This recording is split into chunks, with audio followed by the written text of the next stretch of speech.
Hey guys, Kenny Mack here. I've got this exercise that I've got to go through as part of this new program I'm doing, and I'm a little nervous, I must say, but here goes anyway. So, a lot of you may or may not know that I was a college football player at Minot State University.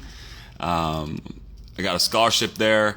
I was actually always real successful with sports, even in college. A lot of accolades, things like that, which is fine, but the problem became I tied my identity and who I was, my sense of self-worth, to the game of football. It's a game and it's football, so the problem with that was as soon as it was gone is my value was gone. My self-worth was gone. And I even tried to coach for all of a week, and that didn't necessarily work because as soon as one of my old teammates, who I was team captain of the year before, was totally disrespecting me as a student athlete or as a student coach, and so I wanted nothing to do with that. I probably quit that morning. Matter of fact, I was probably still high that morning from the night before because I also turned to drugs and alcohol as the answer.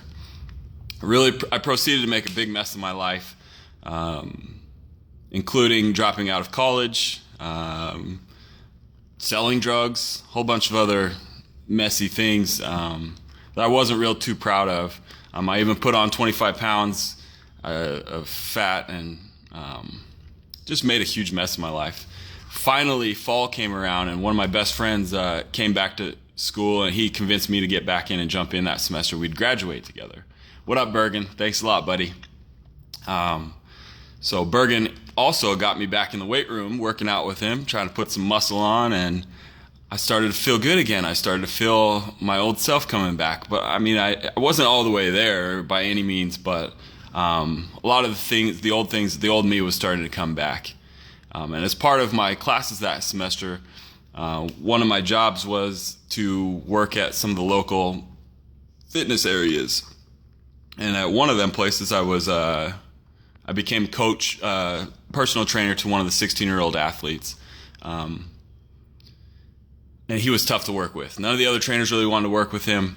A lot of talent, but just the attitude stunk to high heaven. Just a real poor attitude.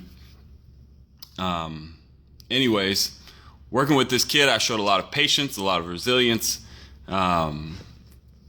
qualities that I didn't necessarily know that I had, but I could sense, I could feel that he needed the best of me. And so I rose to the occasion. And I'll never forget the first day that I actually felt respect coming from him. I felt the respect, and I was like, that's the feeling that I've been missing. That's the feeling I've been missing since football was gone. That respect for myself, that respect from others. And I knew that this was it for me. I could feel it. It was a feeling that I sensed. I really made a big difference on him. He ended up earning a scholarship to play Division I baseball. Great story there. His parents even invited me over for dinner to thank me for the role that I played in helping turn their son around. That's my story. It's pretty tough to tell you about my behavior after I tied my identity to a game, but coming out of that, I showed that I was a resilient man and I can overcome anything. And now that's a big part of what I do is help other people do that. So I hope this story inspires you in some way. I hope you can find it valuable. And if so, share it with somebody. Share it with somebody you think might be inspired or it might help. I'd love to hear your comments on the messages below or private message me. I'd love to connect with you on a more intimate basis than just necessarily the occasional like on the news feed. So thanks a lot for listening.